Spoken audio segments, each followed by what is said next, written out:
എൻ്റെ പേര് അലൻ. 8 വർഷമായിട്ട് ഡയാലിസിസ് ചെയ്യുന്നു. എൻ്റെ പപ്പാടെ അമ്മയുടെ കയ്യിൽ പൈസ ഒന്നുമില്ല.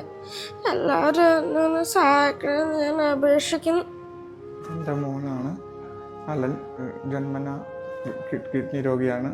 ഒരു തവണ ട്രാൻസ്പ്ലാന്റ് ചെയ്തു. 1.5 വർഷത്തോളം നിന്നുള്ളൂ. ഞാനാണ് കിഡ്നി കൊടുത്തത്. അത് ഫെയിലായി പോയി.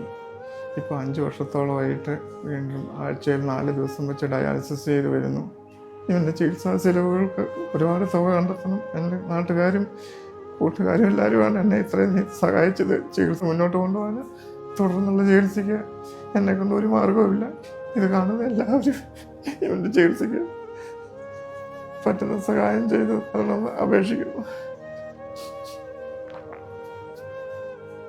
ഞാനിപ്പോൾ നിൽക്കുന്നത് പാലയിൽ മരിയൻ ഹോസ്പിറ്റലിലാണ്. എൻ്റെ കൂടെയുള്ള അലൻമോന് കഴിഞ്ഞ 8 വർഷത്തോളമായി കിഡ്നിക്ക് അസുഖം ബാധിച്ച് ഡയാലിസ് ചെയ്തുകൊണ്ടാണ് ജീവൻ നിലനിർത്തി വരുന്നത്. 2018 മോൻ്റെ കിഡ്നി മാറ്റിവെച്ചതായിരുന്നു. നിർഭാഗ്യം എന്ന് പറയട്ടെ, മാറ്റിവെച്ച കിഡ്നി 1.5 വർഷം മാത്രമാണ് പ്രവർത്തിച്ചത്. ഇത്രയും നാളത്തെ ട്രീറ്റ്മെൻറ്റിന് ഭാരിച്ച ചികിത്സാ ചെലവാണ് മോൻ്റെ കുടുംബത്തിനുണ്ടായത്. ഇന്ന് ഈ കുടുംബത്തിനെ കൊണ്ട് മോൻ്റെ ചികിത്സ മുന്നോട്ട് കൊണ്ടുപോകാൻ കഴിയാത്തൊരു സാഹചര്യത്തിലാണ് ഞാനിപ്പോൾ ഇത്തരത്തിലൊരു സഹായ അഭ്യർത്ഥനയുമായിട്ട് നിങ്ങളുടെ മുന്നിലേക്ക് വന്നിട്ടുള്ളത്.